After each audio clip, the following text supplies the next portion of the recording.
Praise lord, హల్లెలూయా. దేవుని మనకి స్తోత్రాలు. మీ అందరికీ నా వందనాలు తెలియజేస్తున్నాను. Jyothirmayi with Jesus YouTube channel ద్వారా యేసుకి ప్రియ శిష్యుడిగా ఉండాలని కోరుకుంటున్నావా? ఈ యొక్క శీర్షిక భాగంలో యేసుక్రీస్తు వారి యొక్క 12 మంది శిష్యుల గురించి మనం తెలుసుకుంటా వస్తున్నాము. మరి గత వారాల్లో ముగ్గురు శిష్యుల గురించి తెలుసుకున్నాము. పేతురు, అంద్రెయ, యాకోబుల గురించి మనం తెలుసుకున్నాము. మరి ఈ గురువారము జబదయ కుమారుడైనటువంటి యోహాను ఒక జీవితం ద్వారా కొన్ని విశేషాలు అయితే గనక మనం తెలుసుకుందాం పరిశుద్ధ ఆత్మ యొక్క సహాయం ద్వారా. మరి దానికన్నా ముందుగా కొద్ది నిమిషాలు ప్రార్థన చేసుకుందాము. స్తోత్రములు స్తోత్రములు స్తోత్రములు అయినా మహాపరిశుద్ధుడ, మహాగణుడ, గొప్ప దేవ, నీకే వేలాది కోట్ల వందనాలు, స్తుతులు, స్తోత్రాలు చెల్లిస్తున్నాం తండ్రి. గడిచిన కాలం అంతా నీ కృపలో భద్రపరిచి కాచి కాపాడిన దేవా, నీకే స్తుతులు, స్తోత్రాలు చెల్లిస్తున్నాం తండ్రి. అయ్యా, మీ యొక్క ఆలోచన, మీ యొక్క ప్రణాళిక, మీ యొక్క చిత్తం ఏమై ఉన్నదో మా పట్ల మాకైతే తెలియదు గాని తండ్రి. అయ్యా, మీ యొక్క శిష్యులు ఆనాటి అపోస్తలులుగా పిలువబడినటువంటి వారు నాయన నా తండ్రి ప్రపంచాన్ని తలక్రిందులు చేసినటువంటి వారిగా ఉన్నారయ్యా. ఈ యొక్క అంత్యకాల దినములలోనైనా నీ యొక్క శిష్యులుగా మేము కూడా ఉండాలి అని అంటే మేము ఎట్టి రీతిగా ఉండాలి, ఏ విధమైనటువంటి గుణగణాలను కలిగి ఉండాలి? ఆనాటి ఆది అపోస్తలులుగా పిలువబడినటువంటి 12 మంది శిష్యులు ఏ రీతిగా మీ నామం పేరిట అద్భుతాలు, ఆశ్చర్య కార్యాలు జరిగించారు, మీ కొరకు ఏ రీతిగా రోషము కలిగి నిలబడ్డారో అదే రీతిగా ఈ యొక్క అంత్యకాల దినములలో కూడా మేము నిలబడు నిమిత్తము మీరు మాట్లాడుతున్నటువంటి అయా తండ్రి ప్రతి మాటను బట్టి మీకు స్తుతులు, స్తోత్రాలు, వందనాలు తెలియజేస్తున్నాం తండ్రి. అయ్యా, ఈ యొక్క అంత్యకాల దినములలో నాయన నా తండ్రి, అయ్యా తండ్రి, ఎంతమంది అయితే నాయన నా తండ్రి నీ శిష్యులుగా మారాలని ఆది అపోస్తలులు జరిగించినటువంటి అద్భుతాలు, ఆశ్చర్య కార్యాలు తండ్రి జరిగించాలని తండ్రి ప్రభా మీ నామం పేరిట తండ్రి ఆశపడుతున్నారో తండ్రి, ఆశ కలిగినటువంటి ప్రాణాన్ని తృప్తిపరిచేటువంటి గొప్ప దేవుడు నీవయ్యా తండ్రి ప్రభా. అయ్యా అవునయ్యా, మాకు ముందుగా తండ్రి ప్రభా మీరు ఒక మాదిరికరమైనటువంటి జీవితాన్ని మాకు అయ్యా నడయాడి చూపించి వెళ్ళారయ్యా.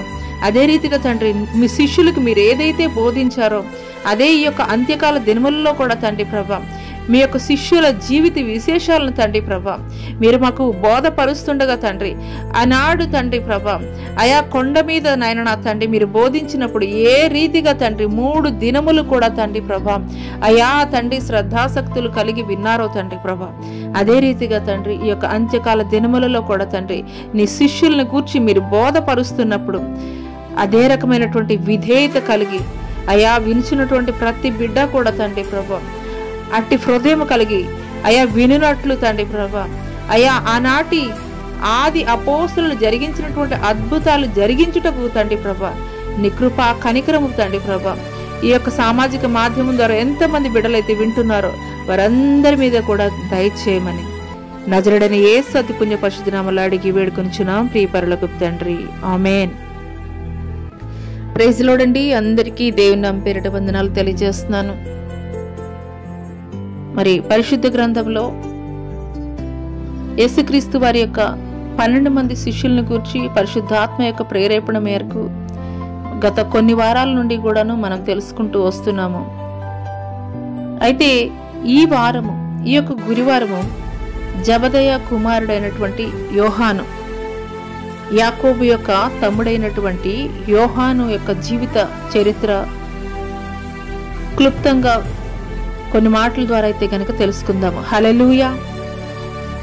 మరి జబదయ కుమారుడైనటువంటి యోహాను యొక్క పరిచయాన్ని గురించి కొన్ని విషయాలు మనం తెలుసుకుందాము. ఈ జబదయ కుమారుడైనటువంటి యోహాను ఎవరు అనంటే మొదటగా యేసుక్రీస్తు వారి 12 మంది శిష్యుల్లో ఒకరు అని అయితే కనుక చెప్పవచ్చు. ఈ యొక్క యోహాను అన్నయ్య పేరు యాకోబు. వీళ్ళిద్దరూ కూడాను అన్నదమ్ములు. వీళ్ళ యొక్క వృత్తి ఏంటంటే చేపలు పట్టేటువంటి జాలర్లు. అంత మాత్రమే కాదు, వీరికి అనేకమైనటువంటి పడవలు ఉన్నాయి, అనేక మంది సేవకులు కూడా వీరికైతే కనుక ఉన్నారు. వీరి యొక్క తల్లిదండ్రుల పేర్లు జబదయ, సలోమి. మరి వీరిరువురు కూడాను వాళ్ళ యొక్క తండ్రి చేపల వ్యాపారంలో సహాయకులుగా ఉన్నటువంటి వారుగా అయితే గనక మనం చూస్తాము. హల్లెలూయా. ఈ యొక్క యోహాను జన్మించినటువంటి సంవత్సరము 11 ADలో బేత్సయిదాలో జన్మించాడు. మరి ఈ యొక్క యోహాను యాకోబులకు యేసుక్రీస్తు వారు పెట్టినటువంటి పేరు ఏమిటనంటే గనక బోయనర్గసు అని పేరు పెట్టారు. మరి ఈ మాటకి అర్థం ఏంటంటే గనక ఉరిమడి వారు అనేటువంటి అర్థాన్ని అయితే గనక మార్కు సువార్త 3వ అధ్యాయం 17వ వచనంలో మనం చూస్తాం. హల్లెలూయా. మరి ఇంతవరకు యేసుక్రీస్తు వారి శిష్యుడైనటువంటి యోహాను యొక్క పరిచయాన్ని మనం తెలుసుకున్నాం. మరి యేసుక్రీస్తు వారు ఏ రీతిగా ఆయన పరిచర్య కొరకు పిలిచారు అనే విషయాలు అయితే కొన్ని విషయాలు మనం తెలుసుకుందాం. పరిశుద్ధాత్మ యొక్క సహాయం ద్వారా మనం తెలుసుకుందాం. మత్తయి సువార్త 4వ అధ్యాయము 18వ వచనం నుండి 22 వచనాల వరకు. మత్తయి సువార్త 4వ అధ్యాయము 18వ వచనం నుండి 22 వచనాల వరకు చూసుకున్నట్లయితే, యేసు గలిలయ తీరం వెంబడి నడుచుచుండగా పేతురు అతని సహోదరుడు అంద్రెయ అను 2 సహోదరులు సముద్రంలో వల వేయుట చూచెను. వారి జాలర్లు. యేసు వారిని చూచిన వెంబడి రండి, నేను మనుషులను పట్టు జాలర్లుగా చేతునని వారితో చెప్పెను. వెంటనే వారు తమ వలలు విడిచిపెట్టి యేసుని వెంబడించిరి. ఆయన అక్కడి నుండి వెళ్లి జబదయ కుమారులైన యాకోబు అతని సహోదరుడైన యోహాను అను మరి 2 సహోదరులు తమ తండ్రి అయిన జబదయ యొద్ద దోణిలో తమ వలలు బాగు చేసుకుని చుండగా చూచి వారిని పిలిచెను. వెంటనే వారు తమ దోణెను తమ తండ్రిని విడిచి యేసును వెంబడించారు. ఈ మాటలు వింటున్నటువంటి ప్రియ నేస్తమా, ఈ సందర్భాన్ని మనం చూసుకున్నట్లయితే సర్వ సైన్యములకు అధిపతి అయినటువంటి దేవాది దేవుడు ఈ యొక్క యోహాను యాకోబులు తమ తండ్రి యొద్ద వలలు బాగు చేసుకుంటున్నటువంటి సమయంలో యేసుక్రీస్తు వారైతే గనక ఆయన్ని వెంబడించమని పిలిచినటువంటి వారుగా ఈ యొక్క సందర్భంలో మనం చూస్తున్నాం. హల్లెలూయా. అయితే వారు వెంటనే తమ దోణెను మరి తన తండ్రిని కూడాను విడిచి యేసుని వెంబడించినటువంటి వారిగా ఉన్నారు. ఇక్కడ మనం లోకరీత్యా చూసుకున్నట్లయితే మనకు అర్థమయ్యేటువంటి ఒక పదం ఏంటంటే గనక వాళ్ళు లోకానుసారమైనటువంటి తండ్రిని కూడా విడిచిపెట్టేసి దేవుడితోటి వెళ్ళిపోయారని చెప్పేసి ఒక ఏమంటారండి నెగటివ్ వేలో చూస్తారు. కానీ మనం ఇక్కడ ఆత్మీయ పరంగా అర్థం చేసుకోవాల్సింది ఒకటేనండి. ఏమిటి అది అంటే గనక ఈ లోకంలో మన తల్లిదండ్రులు కానీ మన బంధువులు కానీ మన స్నేహితులు కానీ మన అనుకునేవారు మరి ఎప్పుడైనా కానీ ఈ లోకం విడిచి వెళ్ళక తప్పదు. పుట్టిన ప్రతి మానవుడు, భూమి మీద పుట్టిన ప్రతి మానవుడు కూడా ఈ లోకాన్ని విడిచి వెళ్ళవలసిందే. ఎవరు కూడా శాశ్వతంగా ఉండేటువంటి వారైతే కనుక కాదు. పుట్టిన ప్రతి వ్యక్తి కూడాను అతను ఎప్పుడు మరణిస్తాడో అనే విషయాన్ని కూడాను దేవుడు మరి లిఖించి ఉంచారు. అదే రీతిగా మరి ఇక్కడ మనం ఆత్మీయ పరంగా అర్థం చేసుకోవాల్సింది ఏమిటి అని అంటే కనుక శాశ్వతమైనది నిత్య జీవరాజ్యము ఏమిటి అనే విషయాన్ని ఆత్మీయ పరంగా తెలుసుకున్నటువంటి వీరు ఈ లోకానుసారమైనవి తాత్కాలికమైనవే. హల్లెలూయా. అనేక సార్లు మనం శాశ్వతమైన వాటిని విడిచిపెట్టేసి టెంపరరీ మరి జాయ్ కోసం మనం చూస్తూ ఉంటాం. ఒక సినిమాకి వెళ్తానో లేదంటే ఒక అమ్యూజ్మెంట్ పార్క్కి వెళ్తానో ఒక 3 గంటలు లేదంటే ఒక 2 గంటలు సంతోషం కలుగుతుంది. కానీ మరలా వారి గదిలో కూర్చున్నప్పుడు వారి హృదయంలో ఉన్నటువంటి మనోవేదన ఎవరైనా తీర్చగలరండి? ఎవరు కూడా తీర్చలేరు. సంతోషం, పరిపూర్ణమైనటువంటి సంతోషం ఎవరు ఇవ్వగలరు అని అంటే గనక దేవాది దేవుడే. అది హృదయం లోపల నుండి దేవుడిచ్చేటువంటి వాడిగా ఉన్నాడు. హల్లెలూయా, హల్లెలూయా. పరిపూర్ణమైనటువంటి సంతోషాన్ని పరిపూర్ణమైనటువంటి సంతోషం ఇచ్చేటువంటి దేవుని వైపు మనం చూడాలి కానీ తాత్కాలికమైనటువంటి వాటి వైపు మనం చూడకూడదు అనేది దేవుడు ఇక్కడ మనకి నేర్పిస్తున్నాడు. హల్లెలూయా. చాలాసార్లు మనం చూసేది ఏంటంటే షార్ట్ కట్ వేసే చూస్తూ ఉంటాం. ఇక్కడ మరి అపోస్తలుల కార్యములో పేతురు అద్భుతాలు ఆశ్చర్య కార్యాలు జరిగించుచున్నటువంటి క్రమంలో గారడి చేయించినటువంటి ఒక సీమోను కూడాను మరి పేతురు యొద్దకు వచ్చి కొంత ధనం పెట్టి అడుగుతాడు, నేను కూడా ఇలాంటి అద్భుతాలు చేయాలి, నాకు కూడా అలాంటి వరం ఇవ్వమని చెప్పేసి అడుగుతాడు. హల్లెలూయా. దేవుని నామం పేరిట జరిగించేటువంటి అద్భుతాలు ఆశ్చర్య కార్యాలు ఈ లోకంలో మరి చెల్లుబాటు అయ్యేటువంటి ధనం వల్ల, లేదంటే గనక మరి ధనఘనతల వల్ల కానీ, లేదంటే గనక రికమెండేషన్స్ వల్ల కానీ, లేదంటే ఇన్ఫ్లుయెన్స్ వల్ల కానీ, దేని వల్ల కూడా కాదండి. పరలోక రాజ్యం, నిత్య జీవ రాజ్యం మనం చేర్చబడాలి అని అంటే గనక ఆయన నిజమైనటువంటి దేవుడని, రక్షణ పొందుకునేటువంటి వారముగా ఉండాలి, పరిశుద్ధాత్మ వరాన్ని పొందుకోవాలి. అప్పుడు మాత్రమే ఆ వరాలని దేవుడు బహుమానంగా ఇచ్చేటువంటి వాడిగా ఉంటాడు. హల్లెలూయా. శాశ్వతమైనది ఏదో మనం గుర్తెరగాలని దేవుడు ఇక్కడ మనకి తెలియజేస్తున్నాడు. హల్లెలూయా. మరి ఆ తర్వాత చూసుకున్నట్లయితే పేతురు, యోహాను, యాకోబులకు మరి క్రీస్తు పరిచర్యలో ప్రత్యేకమైనటువంటి బంధం అయితే గనక ఉన్నదని చెప్పవాలి. ఎందుకొరకనంటే గనక మరి ఈ పేతురు, యోహాను, యాకోబుల్ని క్రీస్తు త్రయంగా పిలవవచ్చు. వీరి ముగ్గురిని యేసుక్రీస్తు వారి శిష్యులు 12 మంది ఉన్నప్పటికీ కూడాను కొన్ని సందర్భాల్లో దేవుడు ప్రత్యేకంగా వీరి ముగ్గురినే ఆంతరంగిక త్రయం అని కూడా అంటారు. యేసుక్రీస్తు వారి ఆంతరంగిక త్రయము అని కూడా పిలుస్తారు. కొన్ని సందర్భాలు అయితే కనుక మనం చూద్దాము. మరి యేసు మరి కొన్నిసార్లు శిష్యులందరిలో మరి వీరి ముగ్గురిని మాత్రమే ప్రత్యేకించుకుని మరి ఆయన వెంబడి తీసుకెళ్ళినట్లుగా లేఖనాల ద్వారా అయితే కనుక చూస్తాము. హల్లెలూయా. మత్తయి సువార్త 5వ అధ్యాయం 38వ వచనం నుండి 41వ వచనం వరకు మనం చూసుకున్నట్లయితే, సమాజ మందిరపు అధికారి అయిన యాయీరు కుమార్తె మరణించినప్పుడు యేసు ఆ చిన్నదాన్ని బ్రతికించారు. అప్పుడు యేసుతో పాటు వీరు ముగ్గురు ఉన్నారు. హల్లెలూయా. అదే రీతిగా మరొక సందర్భాన్ని అయితే కనుక మనం చూద్దాము. లూకాసు వార్త 9వ అధ్యాయము 54-55 వచనాలు కనుక మనం చూసుకున్నట్లయితే, సమరయ మార్గమున యెరూషలేముకు వెళ్ళుచు దారిలో ఒక చిన్న గ్రామం గుండా నడుస్తున్నప్పుడు ఆ గ్రామస్తులు వీరిపై కొంత ప్రతికూలత కనబరిచారు. అందువల్ల యాకోబు, యోహానులు ప్రభువునొద్దకు వచ్చి, ప్రభువా, ఆ గ్రామమును అగ్నితో కాల్చివేయమని అడిగారు. అందుకు యేసు వారిని గద్దించెను. హల్లెలూయా.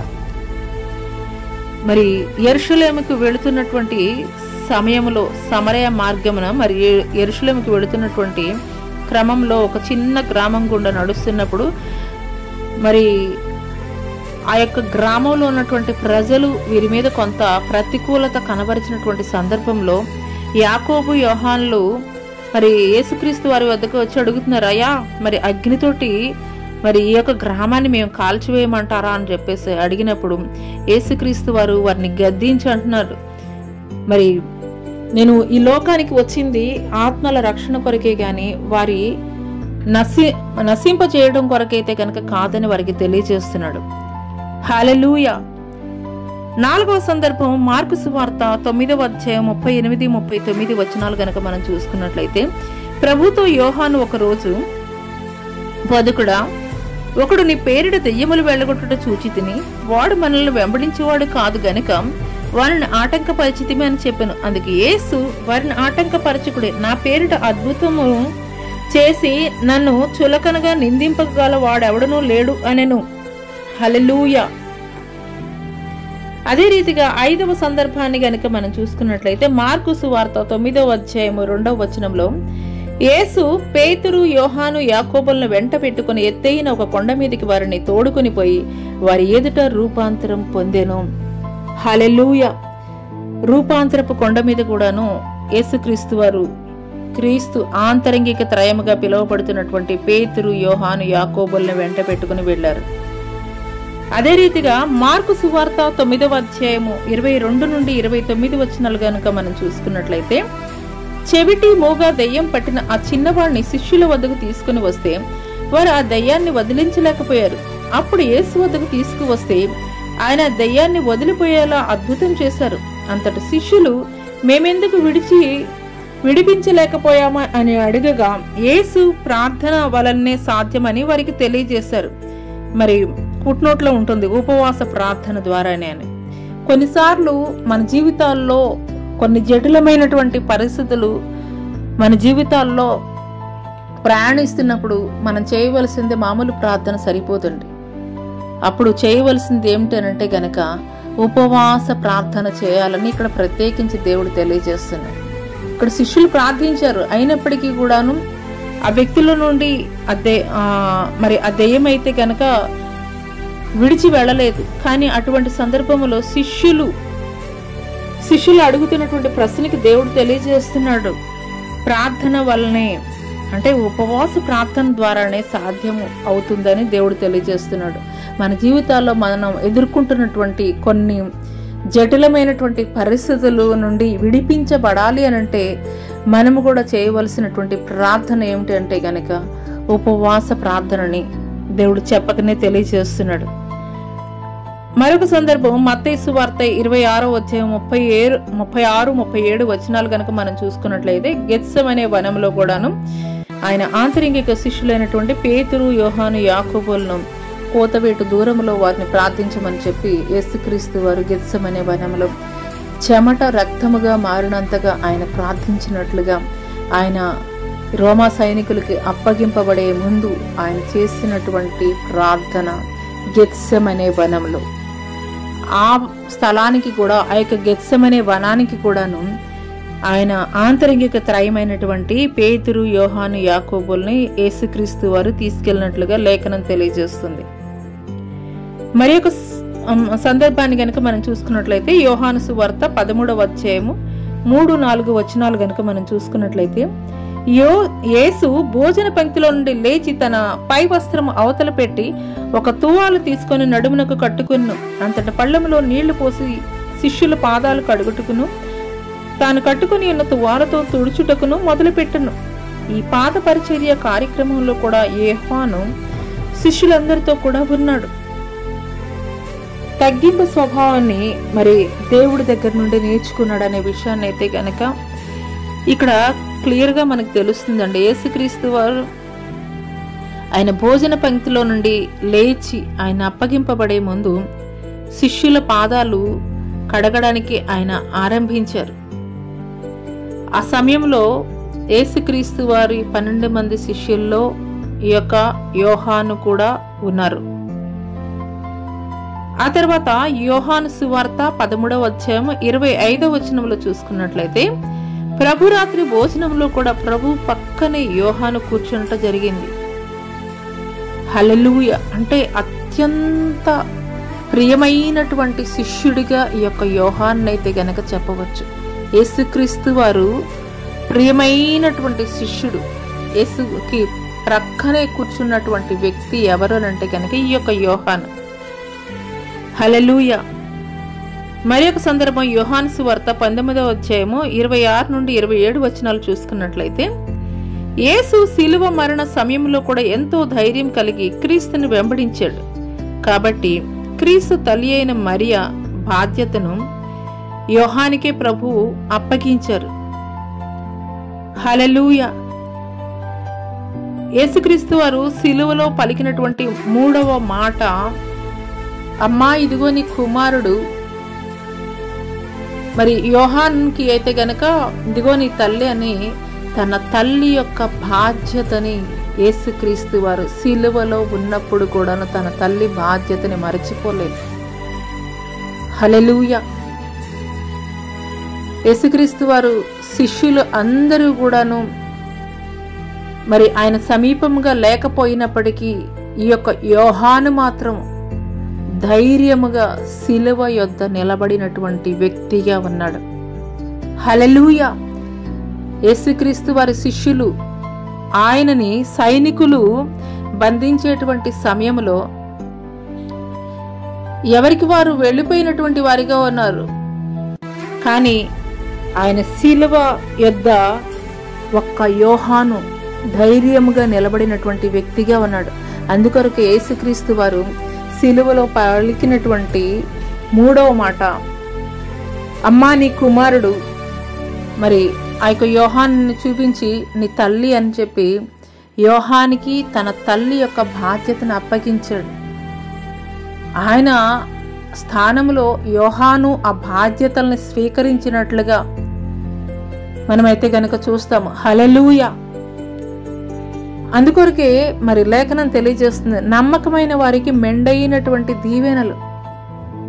అనేక సార్లు దేవుని పట్ల మనం విశ్వాసం కలిగి ఉంటాము, కానీ కొన్నిసార్లు మరి అనుకూలమైనటువంటి పరిస్థితుల్లో దేవుని స్తుతిస్తాము, దేవుని ప్రార్థన చేస్తాము, దేవుని సన్నిధి క్రమంగా వెళతాము. కానీ ఎంత ప్రార్థన చేస్తున్నప్పటికీ కూడాను కొన్నిసార్లు మన జీవితాల్లో ప్రతికూలమైనటువంటి పరిస్థితులు ఎదురవుతున్నటువంటి క్రమంలో మరి ఆ యొక్క విశ్వాసము కోల్పోయేటువంటి వారముగా ఉంటాం. చేసేటువంటి ప్రార్థన కూడా చేయకుండా పక్కన పెట్టేసేటువంటి వారముగా ఉంటాం. మన ప్రార్థన ఎప్పుడు మన యొక్క విశ్వాసం బయలుపరచబడుతుంది అని అంటే అనుకూలమైనటువంటి పరిస్థితుల్లో కాదండి, ప్రతికూలమైనటువంటి పరిస్థితుల్లో కూడా నువ్వు దేవుని తట్టు చూస్తూ ఆయన పట్ల పరిపూర్ణమైనటువంటి విశ్వాసము నువ్వు కలిగి ఉన్నప్పుడే నీ విశ్వాసం బయలుపరచబడుతుంది. నీ విశ్వాసానికి పెట్టినటువంటి ఒక పరీక్షలో నువ్వు నిలబడతావా, నువ్వు వీగిపోతావా అనేది ప్రతికూలమైనటువంటి పరిస్థితుల్లోనే తెలియపరచబడుతుంది. ఆయన శిలువకి అప్పగించేటువంటి సమయంలో ఆయన శిష్యులుగా పిలువబడేటువంటి వారందరూ ఎవరికి వారు పారిపోయినటువంటి వారిగా ఉన్నారు, భయపడిపోయినటువంటి వారిగా ఉన్నారు. యేసు ఎవరో తెలియదని బొంకినటువంటి వారిగా కూడా ఉన్నారు. కానీ ఈ యొక్క యోహాను మాత్రము ఆ శిలువ యొద్దే నిలబడినటువంటి వాడిగా ఉన్నాడు. హల్లెలూయా. అందుకోసమే యేసుక్రీస్తు వారు స్వయంగా తన తల్లి బాధ్యతని యోహానికి అప్పగించినటువంటి వారిగా ఉన్నారు. ప్రతికూలమైనటువంటి పరిస్థితుల్లో కూడా ఒక యోహానులాగా నీవు కూడా విశ్వాసం కలిగి ఉండగలవా? హల్లెలూయా. మరి ఒక సందర్భం యోహాను సువార్త 20వ అధ్యాయము 8వ వచనం గనుక మనం చూసుకున్నట్లయితే, ప్రభువును సమాధి చేసినప్పుడు ఆయన తిరిగి పునరుద్ధానుడిగా లేచినప్పుడు సమాధి యొద్ద ఉన్నాడు. ఈ యోహాను ఖాళీ సమాధి యొద్ద విడువబడిన వస్త్రం చూశాడు. ప్రభువుకు చాలా నమ్మకమైన శిష్యుడిగా అపోస్తలుడిగా జీవించాడు. యేసుక్రీస్తు వారు పునరుద్ధానుడు అయిన తర్వాత కూడాను ఈ యొక్క పునరుద్ధానుడైనటువంటి యేసుక్రీస్తు వారి యొక్క సమాధి యొద్దకి వచ్చినటువంటి శిష్యుడిగా ఈ యొక్క శిష్యుడు ఉన్నాడు. ఆ యొక్క ఖాళీ సమాధి యొద్ద దేవాది దేవుడు విడవబడినటువంటి ఆ యొక్క వస్త్రాన్ని చూశాడు. అంత మాత్రమే కాదు, నమ్మకమైనటువంటి శిష్యుడిగా పిలువబడినటువంటి వాడిగా ఉన్నాడు. హల్లెలూయా.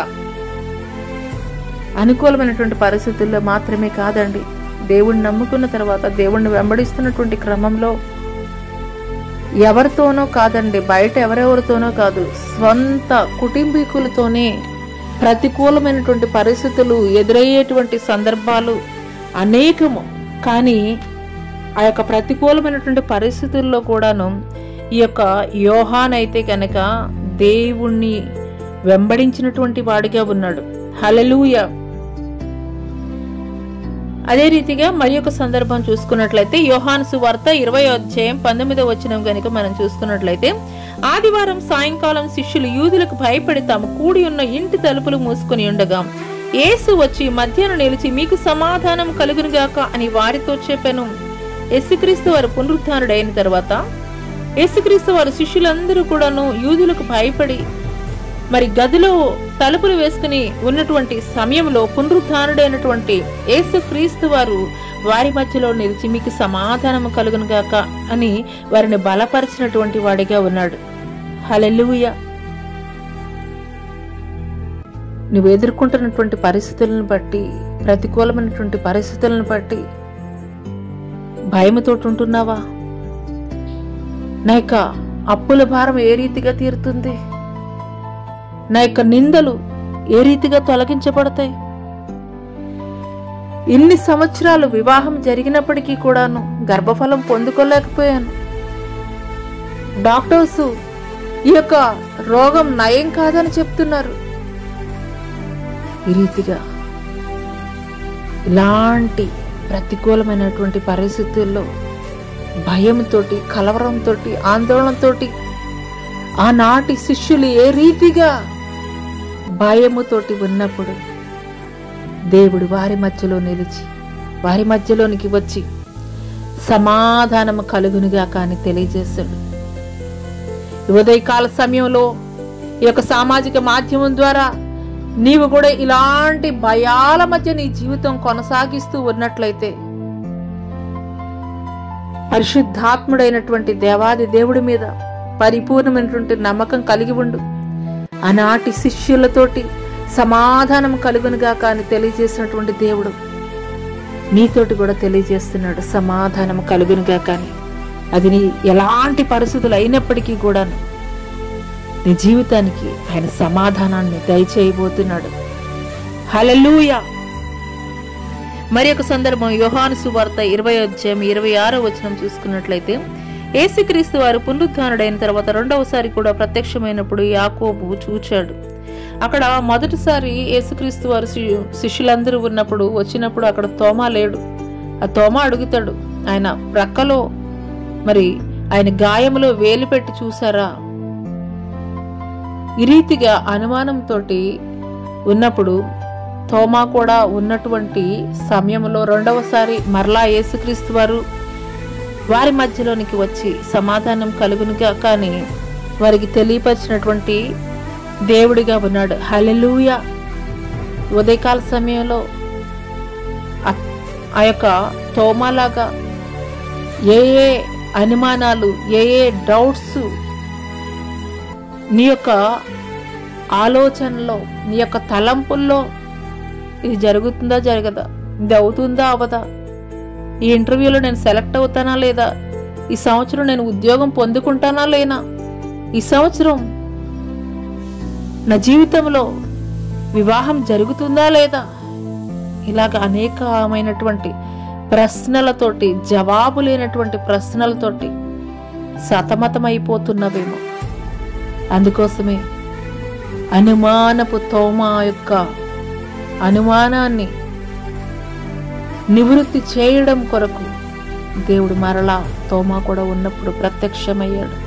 అదే రీతిగా ఏ అనుమానాలతోటి, ఏ ప్రశ్నలతోటి నీ మనసులో ఆలోచిస్తూ ఉన్నావు, నీ ప్రతి ప్రశ్నకి కూడాను ఆనాటి తోమాకి జవాబిచ్చినటువంటి దేవుడు నీకు కూడా దేవుడు జవాబు ఇవ్వబోతున్నాడు.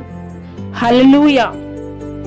అదే రీతిగా మరి ఒక సందర్భం యోహాను సువార్త 21:1-13 చూసుకున్నట్లయితే, అక్కడ తిబిరయ సముద్ర తీరమున పునరుద్ధానుడైన యేసు శిష్యులకు తను ప్రత్యక్షపరుచుకుని వారికి నిప్పుల మీద చేపలు కాల్చి ఇచ్చారు. వారితో కలిసి యేసు కూడా భోజనం చేశారు. హల్లెలూయా. ఆయన మూడవసారి శిష్యులకి ప్రత్యక్షమైంది ఎక్కడ అనంటే కనుక వారు మరలా వాళ్ళ చేపల వృత్తికి వెళ్ళిపోయిన అటువంటి సమయంలో మరి యేసుక్రీస్తు వారు వారి వద్దకు వచ్చి, పిల్లలారా తినడానికి ఏమైనా ఉన్నదా అని వారిని అడిగినప్పుడు వారు యేసు యొక్క స్వరముగా, యేసుగా వారిని, యేసు దేవుణ్ణి గుర్తించినటువంటి వారిగా ఉన్నారు. అప్పుడు ఆయనే వారికి మరి ఆ చేపలని నిప్పుల మీద కాల్చి వారికి భోజనము ఇచ్చినటువంటి వారిగా ఉన్నారు. వారితో కలిసి యేసుక్రీస్తు వారు కూడా భోజనం చేసినటువంటి వారిగా ఉన్నారు. హల్లెలూయా. నీ దేవుడు నీ ప్రార్థనకి జవాబిచ్చేటువంటి వాడు, నీతో మాట్లాడేటువంటి వాడు. ఏదో ఎక్కడో పరలోకంలో ఆయన కూర్చుండేటువంటి వాడు కాదు. నువ్వెక్కడైతే సమస్యతోటి, నువ్వెక్కడైతే మరి జవాబు దొరకనటువంటి ప్రశ్నలతోటి సతమతమైపోతున్నావో అదే స్థలములోనికి దిగి వచ్చేటువంటి దేవుడు. హల్లెలూయా, హల్లెలూయా. నీతో కూడా కలిసి ఆయన ప్రయాణం చేసేటువంటి దేవుడు. హల్లెలూయా. మన యొక్క బంధువులు, మన యొక్క స్నేహితులు కొన్ని సందర్భాల్లో మన జీవితంలో మనతో కూడా నడిచేటువంటి వారుగా లేకపోవచ్చేమో కానీ నీవు నమ్మినటువంటి దేవుడు నీ యొక్క ప్రతికూలమైనటువంటి పరిస్థితుల్లో నీవు అపనమ్మకంతో ఆయనని విడిచి దూరంగా వెళ్ళిపోయినప్పటికీ కూడా ఆయన నీ చెంతకి వచ్చేటువంటి వాడు, నీతో సహవాసం చేసేటువంటి వాడు, నీతో కూడా నడిచేటువంటి దేవుడిని నీవు కలిగి ఉన్నావు. ఆనాడు శిష్యులు 3.5 సంవత్సరాలు యేసు క్రీస్తు వారితోటి నడయాడి కూడాను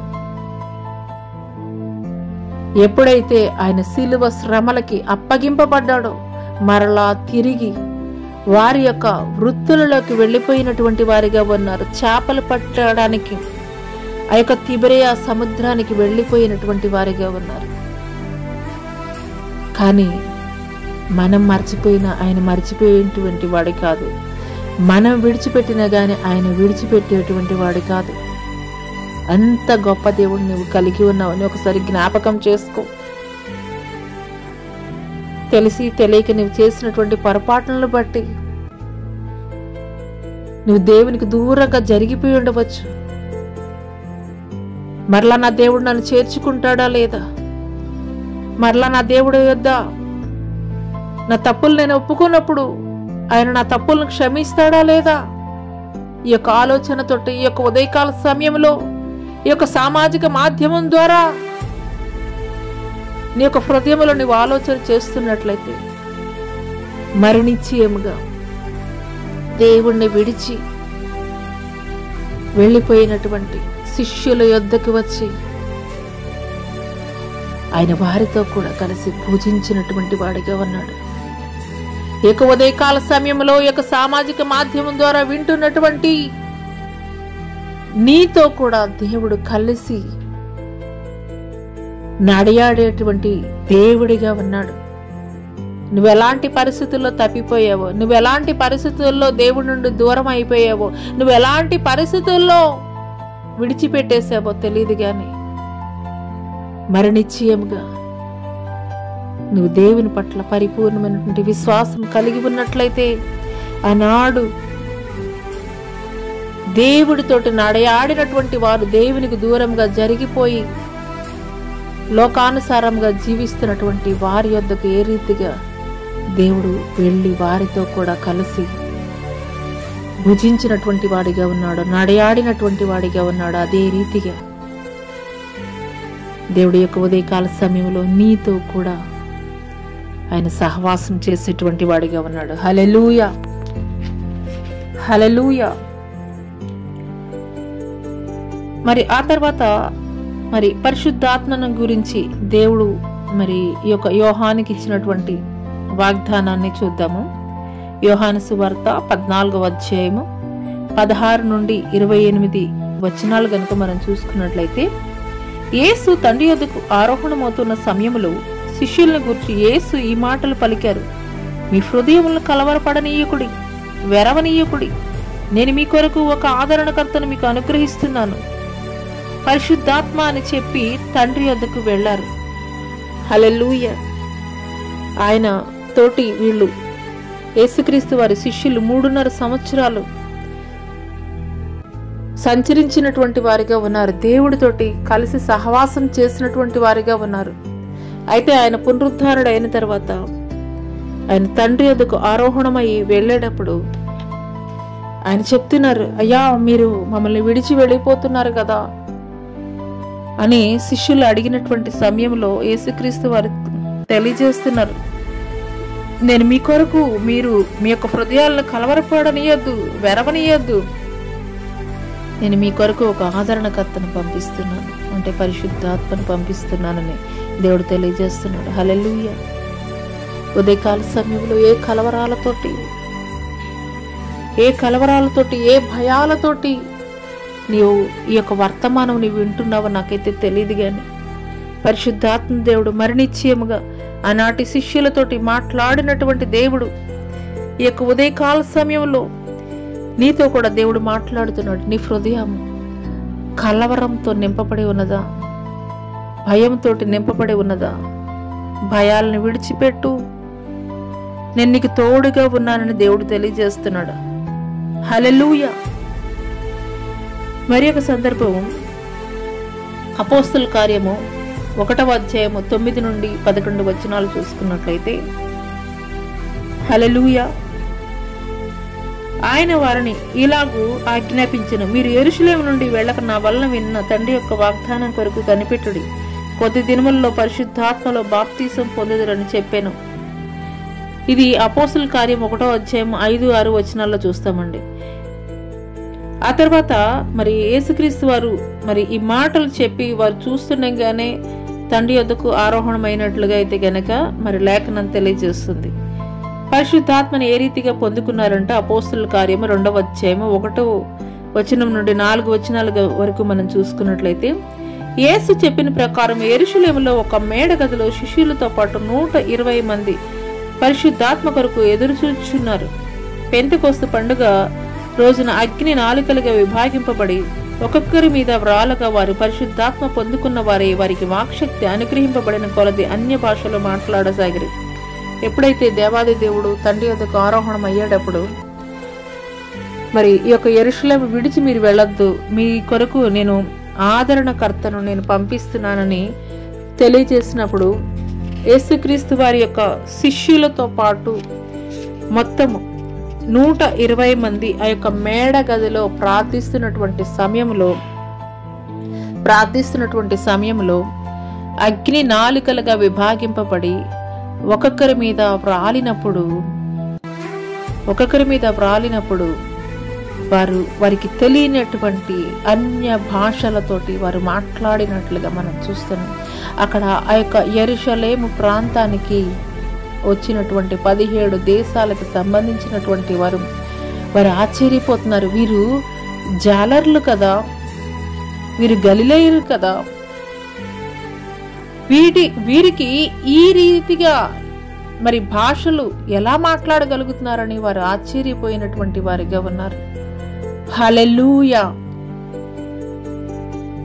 బాప్తిసం పొందుకోవడం మాత్రమే కాదండి, బాప్తిసం పొందుకున్న తర్వాత యేసుక్రీస్తు వారి మీద పరిశుద్ధాత్మ పావురమ రూపంలో ఏ రీతిగా వ్రాలిందో అదే రీతిగా బాప్తిసం పొందుకున్నటువంటి ప్రతి ఒక్కరూ కూడాను పరిశుద్ధాత్మ సహాయం కొరకు అడిగేటువంటి వారముగా ఉండాలి.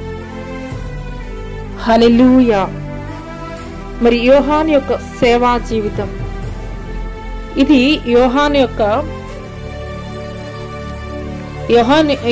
యొక్క సేవా జీవితాన్ని గురించి మరి వచ్చే గురువారం అయితే కనుక తెలుసుకుందాము.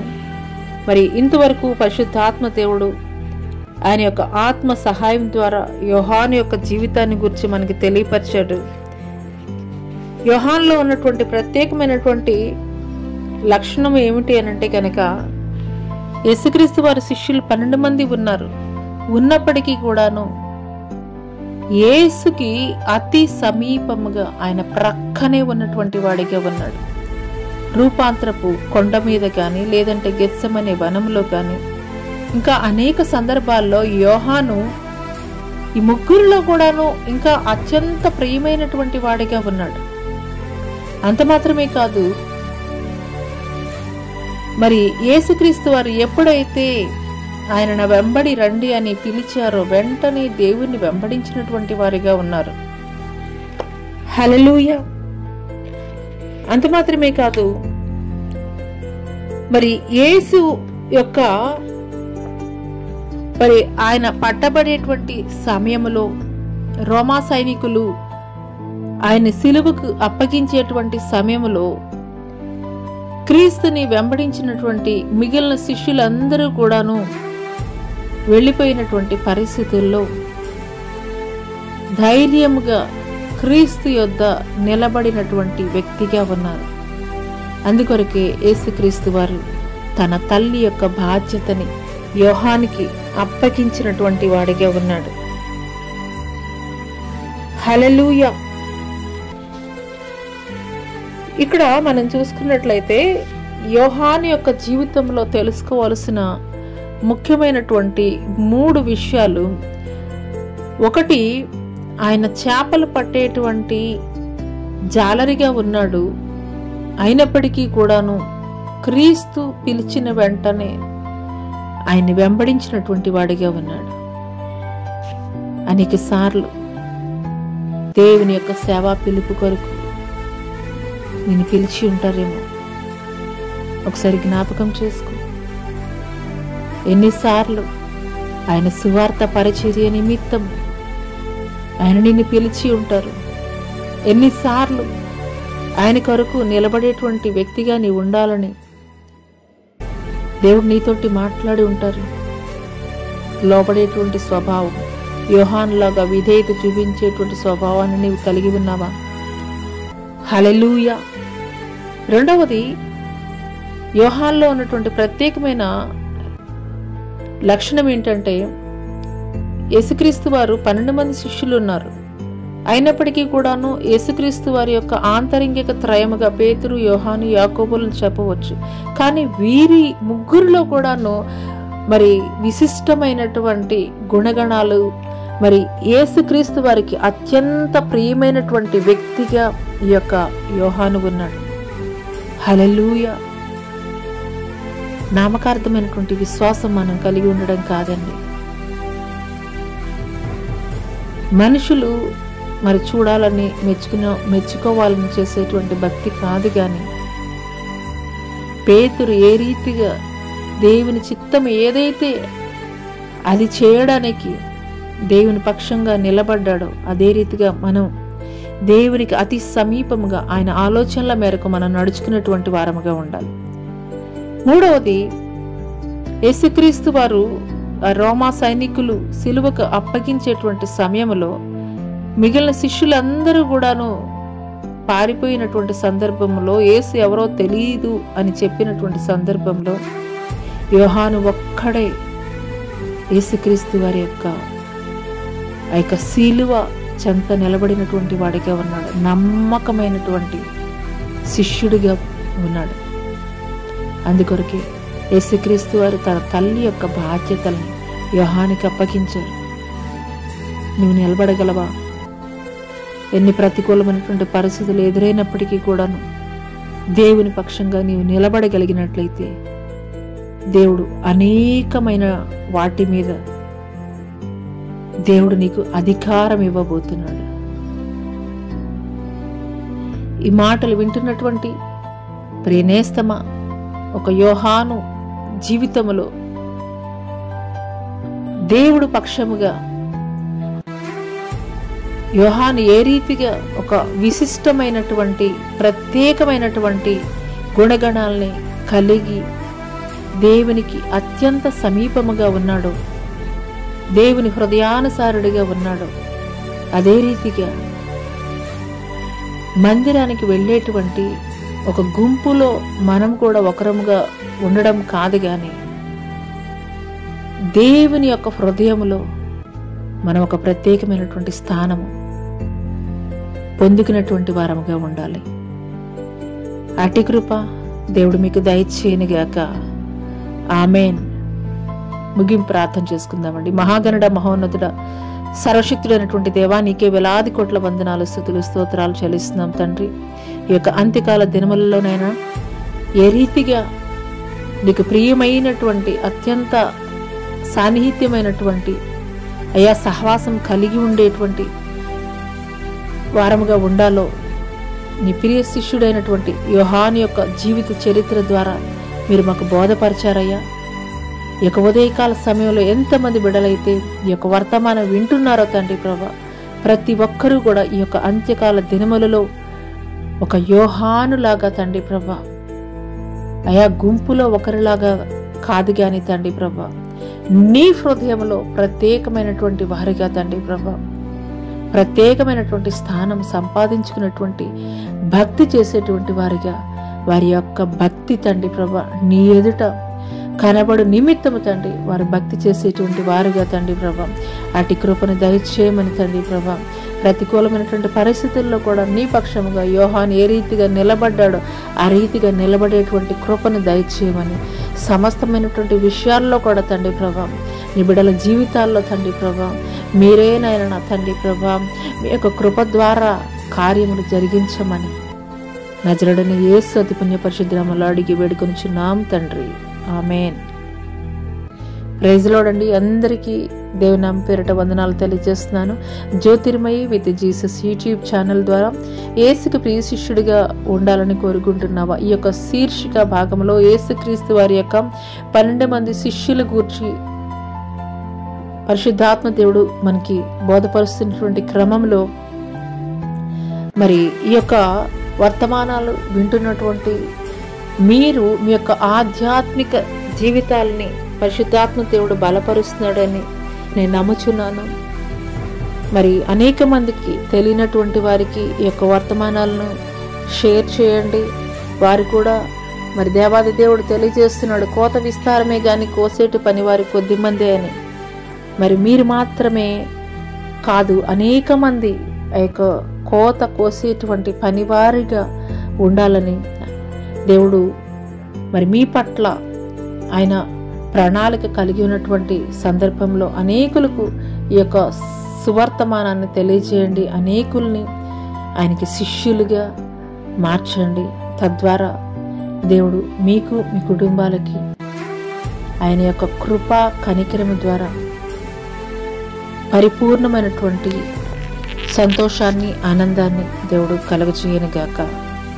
ఆమేన్.